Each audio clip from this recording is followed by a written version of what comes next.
Я вчера ради нашего клопа, ради чуть не погиб тут он среди айсбергов.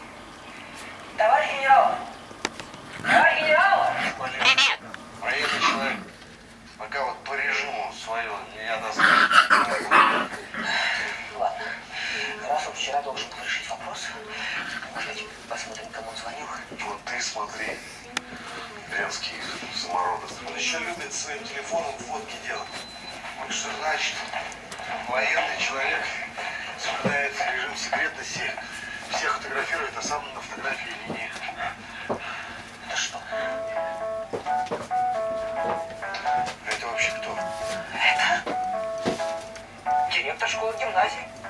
Тот, который обещал принять Владика через свой труп.